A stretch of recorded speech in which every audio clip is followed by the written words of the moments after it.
How Kobe turned a losing USA team to the legendary Redeem Team. The 1992 American men's basketball squad, also known as the Dream Team, was the first to include current professional players from the National Basketball Association (NBA). Some journalists have called the team the best sports team ever put together. The team won gold against Croatia at the 1992 Summer Olympics in Barcelona by outscoring its opponents by an average of 44 points. The American men's basketball team that competed in the 2000 Summer Olympics achieved their goal by taking home the gold medal. What wasn't anticipated were multiple close games that, for the first time since the 1988 Olympics, left American players and basketball fans across the world on edge. In winning gold, the American men's Olympic team improved their total win-loss record in competition at the Olympics to an amazing 109-2, with a current win run of 25 straight triumphs. And all of this was due to Kobe. So, how Kobe turned a losing USA team to the legendary Redeem Team? The top-to-bottom Olympic basketball competition that FIBA had envisioned for a future Olympics, when regulations were altered in 1989 to permit NBA players to compete in international events, took place in 2004 at the Olympic Games in Athens. It was up for grabs in 2004 who would win the Olympic basketball competition and the coveted Olympic gold medal, which had previously belonged exclusively to the US men's team, who had won gold in 12 of the previous 14 Olympic basketball competitions they had participated in between 1936 and 2000. Furthermore, as expected, the Olympic men's basketball 2004 had the most intense and unpredictable competition in history. Argentina ultimately accomplished what it failed to do in 2002 in the World Championship when it lost the championship game in overtime. Argentina defeated the United States 89-81 in the semifinals and Italy 84-69 in the gold medal game to win its first basketball title at the Olympics in 2004. After losing to Argentina in the semifinals, that team for whom Greg Popovich, the head coach of the current Team USA, served as assistant, came in third. Since Colangelo took charge 22 Olympic Games without a loss and 82 international games, only one defeat occurred. Since he took over operations in April 2005, Colangelo's team has been almost unbeatable. Despite recent setbacks, it would be a major shock if they were eliminated at the Rio Olympics. But the United States may have been defeated before Colangelo was hired. Colangelo stated that we needed to change the culture. We had lost our respect, so we had to do our best to earn it back from the world and the basketball community. NBA players' commitments to compete for USA basketball in Athens proved tough to get. Some of the athletes that declined to participate or withdrew after agreeing were Shaquille O'Neal, Kobe Bryant, Karl Malone, Kevin Garnett, Ray Allen, Jason Kidd, Mike Bibby, and Jermaine O'Neal. These players cited exhaustion, family obligations, or security concerns as their reasons. In their place, new players like Carmelo Anthony, Shawn Marion, LeBron James, Emeka Okafor, and Dwayne Wade were brought in. The only Olympians who had represented the US were Allen Iverson, Tim Duncan, and Richard Jefferson. The superstars entered the room one by one, according to Nate McMillan's memory. It was the first meeting of the USA squad.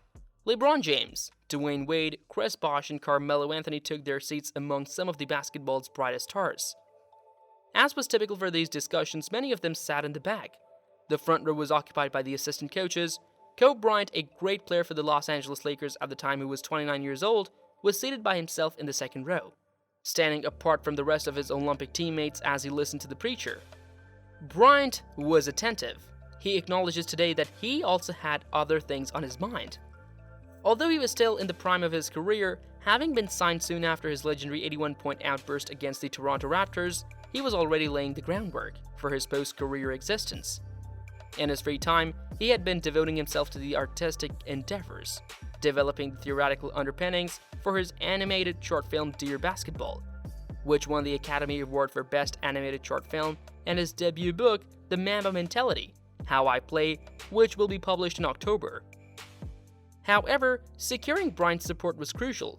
When Colangelo approached him, he asked if he would be open to changing his role to become a distributor for Team USA.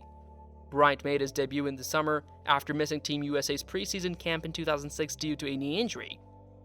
The team was getting ready for the FIBA Americas Championship at the time. He established the tone on the team's first day of practice that summer, according to Colangelo. He dove for a loose ball and found it after the ball hit the ground after flying through the air. the start was there. And initially, Bryant caused some controversy.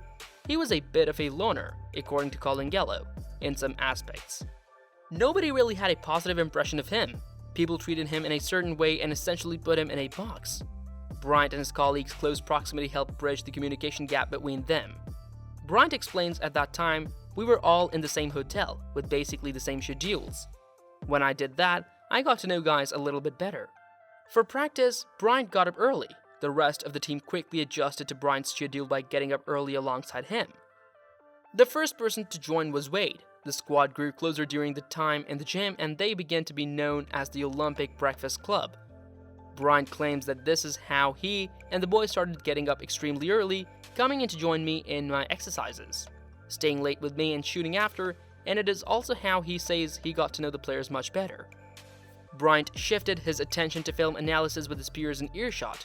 He requested, obtained, and then examined video of each national team's top scorers. He believed his rivals had an advantage. Access to NBA games is simple. The world might observe their actions and routines. Bryant warned his teammates against being overconfident because there wasn't any game footage to see. He argued that while American athletes might not always be better than those from abroad, the skills of their international competitors were better kept secrets. He was aware of this because he had experience playing basketball abroad. Bryant gave Team USA a strong start in Beijing when it was time to play. He followed Rudy Fernandez's path to the three-point line in one of the early games against Spain and saw Pau Gasol planted in his path, creating a screen. Gasol and Bryant had advanced to the NBA Finals that year and had recently been traded to the Lakers. Even though this was a simply first-round match, Bryant still made his point. With the use of his shoulder, he launched it, sending Gasol falling onto the court. The preliminary round was easily won by Team USA 5-0. The Americans defeated Australia 116-85 in the quarterfinals and Argentina 101-81 in the semifinals.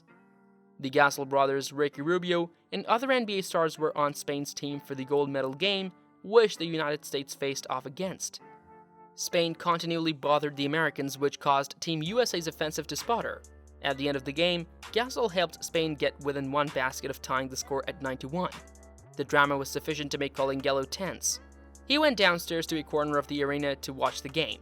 Spain rallied, cutting the lead to 5 points before Bryant responded with a jumper and assist on a three-pointer by Deron Williamson and a dunk by Dwight Howard. Bryant jab-stepped Fernandez on the left wing before rising for a three-pointer. As the ball sailed over the net, officials yet fouled on Fernandez. Wade made one more three-pointer to seal the victory for the Team USA, which trumped 118-107. It was a lot of fun, adds Kidd. Those men rejoiced. James hugged Red. Wade indicated the sky. Bryant turned and gave the fans a salute. According to Kidd, I think the trip, I think becoming friends, teammates, and understanding each other better, I felt the celebration was fantastic afterwards. And I believe that led to a lot more respect for one another, not just as basketball players but as people in general, said the athlete. The Lakers went on to win titles the following 2 years. In London 4 years later, the United States won yet another gold medal. However, what Bryant and the Redeem team accomplished in 2008 continues to be the benchmark. On a pack of dominant dogs, he was able to hold his own. However, he also picked up a lot from his contemporaries. LeBron, in my opinion, profited from Kobe and vice versa, adds Kidd. In my opinion, Kobe is a good example of how everyone improved and had a successful year the year after. Melo, Chris Paul, and LeBron did better when they saw Kobe in that context. Colin Gallo still admires what the Redeem team was able to accomplish. He adds that one of his greatest delights was seeing how he developed while playing for USA basketball. At least in my eyes, he was a different guy. He led, he blended in that way, it was distinctive. Colin Gallo continues, if someone had seen or known Kobe in those Laker days before all the Olympic nonsense, that was one thing. I think the Olympic experience changed people's perspectives on Kobe, and I think the experience benefited Kobe moving forward. So, this is the story of Kobe Bryant leading the US basketball team and making history. A history that became a legend to every basketball lover and will always be regarded as one of the best comebacks in the world of basketball. Kobe is a hero, and we will always remember him as the one who brought upon the future of American basketball.